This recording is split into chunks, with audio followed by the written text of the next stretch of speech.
Hello students, आज के lecture में हम स्टडी करेंगे कर्ल ऑफ अ वेक्टर। तो यहाँ पर सबसे पहले हम ये अंडरस्टैंड करेंगे कि कर्ल की डेफिनेशन क्या होती है। इसके साथ साथ मैं आपको सारे के सारे फॉर्मूलेज भी समझाने वाला हूँ कि डिफरेंट डिफरेंट कोऑर्डिनेट सिस्टम के लिए कर्ल ऑफ अ वेक्टर के क्या फॉर्मूले होते हैं। तो यहाँ पर अगर हम अंडरस्टैंड करें कर्ल ऑफ अ वेक्टर, तो नाम से ही क्लियर है कि आप किसी वेक्टर फील्ड का कर्ल यहाँ पर निकालने वाले हो। तो सबसे पहले अगर हम डेफिनेशन की यहाँ पर बात करें कि डेफिनेशन, स्टैंडर्ड थ्योरिकल डेफिनेशन क्या हो सकती है, तो आप समझो कर्ल ऑफ अ वेक्टर, इसका मीनिंग क्या होता है आपका। इसका मीनिंग ये होता है कि कर्ल ऑफ अ वेक्टर अपने आप में भी एक वेक्टर होगा। आपको पहले ये पॉइंट समझना होगा। जैसे हम लोगों ने ग्रेडियंट स्टडी किया था, ग्रेडियंट स्केलर का था लेकिन आया क्या था, vector. Divergence of a vector था लेकिन डाइवर्जेंस निकाल लेने के बाद आया क्या था, स्केलर। तो यहां पर अगर आप वेक्टर का कर्ल निकालते हो तो जो रिजल्ट आएगा वो भी वेक्टर होगा। आप इस बात को ध्यान रखना। तो curl of a vector is a vector whose magnitude, obviously बात है वेक्टर होगा तो मैग्नीट्यूड भी होगा और डायरेक्शन भी। तो मैंने क्या बोला, whose magnitude is the maximum circulation per unit area where area tends to 0। Clear है पॉइंट यहां तक। और एरिया टेंड्स टू 0 के बाद अब आपको यह समझना होगा कि डायरेक्शन क्या होगा। तो whose direction is normal to the direction of area when area is oriented to make the circulation maximum. तो अभी इतना अच्छा क्लियर नहीं हुआ होगा, लेकिन जब मैं इसका अभी आपको नोटेशन शो करूंगा, फॉर्मूला लिखूंगा, तब आपको अच्छे से क्लियर होगा। आप देखो, सबसे पहला पॉइंट, आप कर्ल को शो करते हो डेल क्रॉस ए से, जहां ए आपका कोई वेक्टर फील्ड है। तो आप देखो मैंने क्या बोला है, curl of a vector field A, या आप इसे ऐसे भी बोल सकते हो curl of a rotational vector. Curl rotational vector का ही होता है। तो curl of a rotational vector is also a vector, ठीक है, whose magnitude is the maximum circulation of A, A means vector A, per unit area. तो देखो हम लोगों ने जब लेंथ पढ़ा था, आपको याद होगा हम लोगों ने surface integral, line integral and volume integral पढ़ा था। तो वहां हम लोगों ने लाइन इंटीग्रल में, आपको याद होगा, सर्कुलेशन का कंसेप्ट स्टडी किया था। सर्कुलेशन अराउंड अ क्लोज पाथ एल इस तरीके से दिया जाता था, क्लोज इंटीग्रल ऑफ ए, ठीक है। तो लाइन इंटीग्रल में हम लोगों ने ये कंसेप्ट स्टडी किया था, सर्कुलेशन ऑफ ए। तो मैंने क्या बोला, whose magnitude is the maximum circulation of A per unit area. तो डेल एस यहां पर मैं लेके चल रहा हूं एरिया। फिर मैंने क्या बोला, where area tends to 0। Point clear है अच्छे से। और मैंने एक और पॉइंट भी बोला था आपको, मैक्सिमम। इसके बाद मैंने आपको क्या बोला, whose direction is the direction normal to the area. That means ये जो डेल एस एरिया है ना, उसका नॉर्मल डायरेक्शन। पॉइंट क्लियर हो गया। तो ये उसका डायरेक्शन आपका यहां पर शो करने वाला है, ए एन। तो ए एन क्या है आपका, unit vector normal to the del S surface area. तो यहां पर अगर हम डेफिनेशन को एक बार फिर से अच्छे से रिवाइज कर लें, वैसे इसके फॉर्मुलेज हैं जो आप बड़े आराम से सीख जाओगे और कैलकुलेशन कर लोगे, लेकिन मैं आपको हमेशा थ्योरिकल डेफिनेशन पर भी फोकस करने के लिए बोलता हूं। तो एक बार और अगर मैं आपके साथ शेयर करूं, तो देखो मैंने क्या बोला,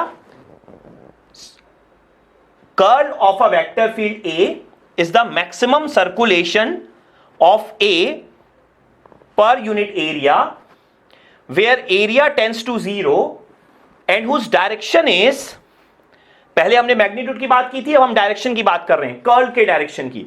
whose direction is normal to the surface, clear है point, when surface is oriented to make the circulation maximum. That means हमारा टास्क क्या है यहां पर, कि सर्कुलेशन क्या हो, मैक्सिमम हो।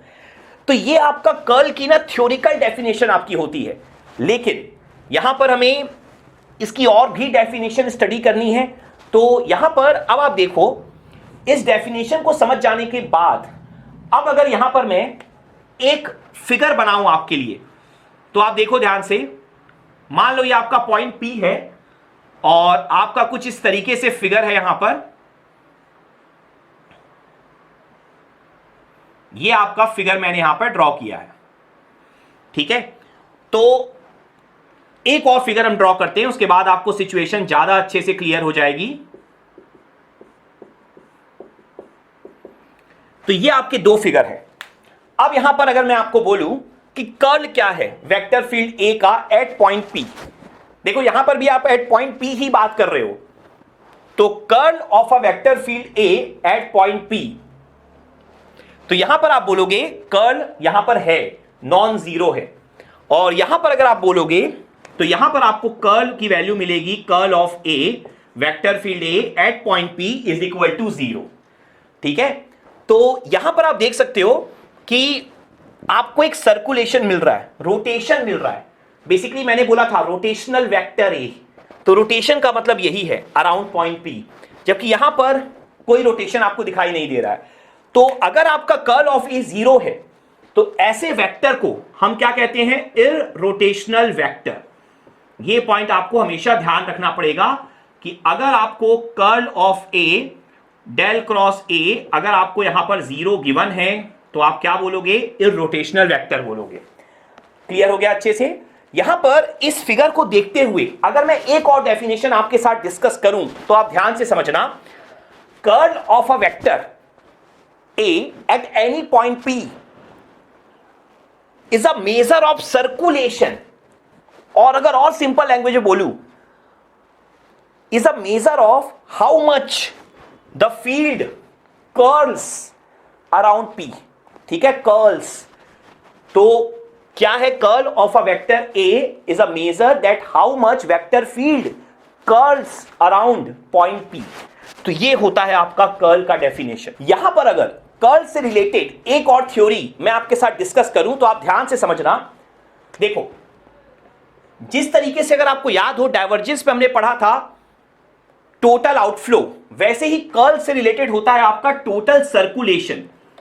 तो अगर हम यहां डिस्कस करें टोटल सर्कुलेशन की, तो total circulation in a close path in a close length is always constant. ये पॉइंट आपको ध्यान रखना है। ठीक है, तो टोटल सर्कुलेशन ऑलवेज कांस्टेंट होता है in a close path, and this constant, this circulation is depends upon या प्रोपोर्शनल टू सेंट्रल कॉस, या यू कैन से सोर्स। तो ये सेंट्रल कॉस पे, सेंट्रल सोर्स पे डिपेंड करता है ये आपका total circulation around any close path. और अगर हम बात करें टोटल सर्कुलेशन की फॉर्मूले की, तो लेंथ इनटू ये होता है आपका स्ट्रेंथ।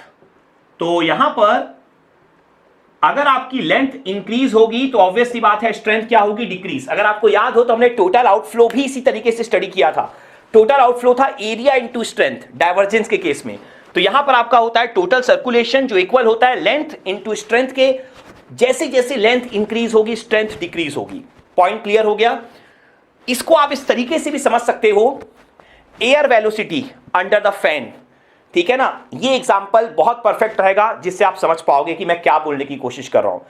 ठीक है, तो total circulation around any close length is always constant. Clear अच्छे से। तो ये जो आपका पूरा कंसेप्ट है ये कर्ल की एक तरह से थ्योरिकल मीनिंग है, लेकिन अगर हमें मैथमेटिकली चीजें आगे जाकर सॉल्व करनी है, हमें बहुत सारे बड़े बड़े डेरिवेशंस करने हैं जहां हमें कर्ल की रिक्वायरमेंट होगी, तो उसके लिए हमें फॉर्मूले भी चाहिए तीनों के तीनों कोऑर्डिनेट सिस्टम के लिए। तो अब हम यहां पर फॉर्मूलेस डिस्कस करेंगे। तो यहां पर अब अगर मैं आपके साथ फॉर्मूलेस डिस्कस करूं तो सबसे पहले हम डिस्कस करेंगे कार्टेशियन कोऑर्डिनेट सिस्टम के लिए। तो कार्टेशियन कोऑर्डिनेट सिस्टम के लिए आपका जो फॉर्मूला होता है डेल क्रॉस ए का, ये आप इस तरीके से रिप्रेजेंट कर सकते हो, ax ay az del by del X del by del Y del by del Z, capital ax capital ay capital az, जहां पर आपका जो वेक्टर a है वो क्या है, ax ax ay ay az az। Clear है पॉइंट। तो ये सारे नोटेशन ऑलरेडी आप बहुत अच्छे से स्टडी कर चुके हो। तो ये आपका वेक्टर a है जिसके कंपोनेंट क्या क्या है, ax ay az है। तो अगर आप ये फॉर्मूला कैलकुलेट कर लोगे, बेसिकली आपको क्या करना होगा, इसका डिटर्मिनेंट निकालना होगा, तो आप डेल क्रॉस ए अचीव कर लोगे। तो वैसे मैं इन बेसिक फॉर्मूलेस पे न्यूमेरिकल भी डिस्कस करूंगा आगे आने वाले लेक्चर में, तो आपको कंसेप्ट और अच्छे से क्लियर हो जाएगा। लेकिन अभी जस्ट आपको फॉर्मूला माइंड में रखने की कोशिश करनी है। इसके बाद अगर हम बात करते हैं सिलेंड्रिकल कोऑर्डिनेट सिस्टम की, तो cylindrical coordinate system and spherical coordinate system में फॉर्मुलेस आप कैसे याद रख सकते हो, इवन कार्टेशियन में भी कैसे याद रख सकते हो। मैंने आपको एक ट्रिक सिखाई हुई है, और वो जो ट्रिक वाला लेक्चर है वो आपको बार बार रिवाइज करना है, मैंने आपको हमेशा बोला है, क्योंकि उस लेक्चर से आप बहुत सारे फॉर्मुलेस ऐसे ही याद कर लोगे। तो आप देखो, मैं ट्रिक यहां पर वापस से मेंशन करता हूं आपके लिए। डेल क्रॉस ए ट्रिक आप ये यूज करोगे, 1/H1 H2 H3 AU AV AW, यहां पर आएगा H1 H2 H3 del by del U del by del V del by del W H1 AU H2 AV और H3 AW। तो यहां पर अब अगर हम बात करें सिलेंड्रिकल कोऑर्डिनेट सिस्टम की, तो हमें पता है H1 क्या होता है 1, H2 क्या होता है आपका रो, H3 क्या होता है 1। सिलेंड्रिकल के लिए यही होता है ना आपके लिए। मैं साइड में यहां पे लिख देता हूं आपके लिए 1 रो 1। और UVW क्या होता है सिलेंड्रिकल के लिए, रो फाई जेड। देखो ये तो जितने भी फॉर्मूले हमने याद किए हैं सबके लिए सेम रहा है, इसलिए मैं हमेशा बोलता हूं कि आप ये मत सोचो ट्रिक अलग अलग है। ट्रिक तो एक ही है, जो कर्ल के फॉर्मूले में भी लगी, डाइवर्जेंस में भी लगी, ग्रेडियंट में भी लगी, डेल के फॉर्मूले में भी लगी, डिफरेंशियल लेंथ में भी यूज हुई, डिफरेंशियल सरफेस एरिया में भी यूज हुई, डिफरेंशियल वॉल्यूम में भी यूज हुई, आगे जाके लाप्लासियन में भी यूज होगी। तो ट्रिक आपकी एक ही है, ठीक है ना, ये सिलेंड्रिकल के लिए। तो यहां पर आप देखो क्या हो जाएगा, 1 बाई रो। आपका टारगेट क्या है, u की जगह पुट करना रो, v की जगह फाई, और z की जगह आपको क्या पुट करना है यहां पर, आप बोल सकते हो w की जगह आपको क्या पुट करना है यहां पर, z। ठीक है, तो बस आप पुट करते जाओ। क्या हो जाएगा, a rho a phi a z, del by del rho del by del phi del by del z। जहां जहां लेटर u दिख रहा है ना, वहां वहां बस रो पुट करते जाओ, इतना ही इजी है। जहां जहां लेटर v दिख रहा है वहां वहां फाई, जहां जहां लेटर w दिख रहा है वहां वहां z, दैट्स इट। और H1 H2 H3 तो कितना हो जाएगा, a रो a फाई और a z। ये आपका फॉर्मूला हो जाएगा सिलेंड्रिकल में। और अगर हम बात करते हैं स्फेरिकल में, तो स्फेरिकल में क्या फॉर्मूला होगा आपका, डेल क्रॉस a। देखो स्फेरिकल में H1 H2 H3 क्या होता है आपका, 1 r साइन थीटा, और UVW क्या होता है हमारा, UVW हमारा होता है स्फेरिकल के केस में r थीटा फाई। ठीक है, तो दोनों हमें पता है। तो जहां जहां u दिख रहा है वहां वहां r, जहां जहां v दिख रहा है वहां वहां थीटा, जहां जहां w दिख रहा है वहां वहां फाई। और H1 की जगह 1, H2 की जगह r, H3 की जगह r साइन थीटा। तो आप फॉर्मूला बड़े आराम से याद कर पाओगे। तो 1/H1 H2 H3 मतलब 1/r स्क्वायर साइन थीटा। उसके बाद आप देखो क्या क्या रखोगे, a u की जगह क्या रखना है आपको, ar। H1 की वैल्यू 1 है, फिर H2 की वैल्यू कितनी है आपकी, r है, और v की जगह रखना है थीटा, तो r a थीटा, फिर H3 AW मतलब r साइन थीटा और a फाई। तो यहां पर आप लिख दोगे r sine theta a phi. अब देखो del by del U del by del V del by del W, तो अब कितना हो जाएगा, del by del R del by del theta del by del phi.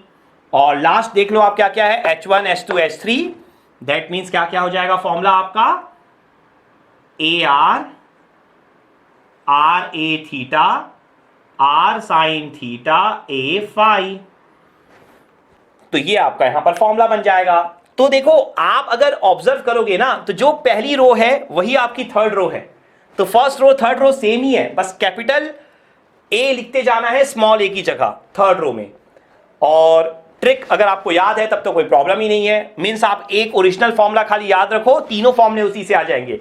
Rectangular में क्या होता था, H1 H2 H3 1 1 1 होता था, इसलिए देखो कुछ आया नहीं है। और UVW क्या होता था, XYZ। तो बस, तो ये आपके तीन फॉर्मुलेज हैं डिफरेंट कोऑर्डिनेट सिस्टम में जो आपको याद रखने हैं। और इसके अलावा आपको जो बेसिक डेफिनेशन है वो भी बहुत अच्छे से माइंड में रखनी है। अब यहां पर हम क्या करेंगे कि कर्ल की जो प्रॉपर्टीज हैं कुछ इंपॉर्टेंट प्रॉपर्टीज हैं, कुछ रिजल्ट्स होते हैं जो आपको डायरेक्टली याद रखने हैं, वो हम डिस्कस करेंगे। और साथ ही साथ इन बेसिक फॉर्मूलेस पे कुछ प्रॉब्लम डिस्कस करेंगे। और उसके बाद कर्ल से रिलेटेड एक बहुत इंपॉर्टेंट थ्योरम है स्टोक्स थ्योरम, वो डिस्कस करेंगे और उस पे भी बहुत इंपॉर्टेंट प्रॉब्लम डिस्कस करेंगे। तो अभी आज के लेक्चर में यहीं स्टॉप कर रहा हूं। इन बेसिक चीजों को पहले आप अंडरस्टैंड करो, फिर बाकी चीजें हम नेक्स्ट लेक्चर में डिस्कस करेंगे। Thank you.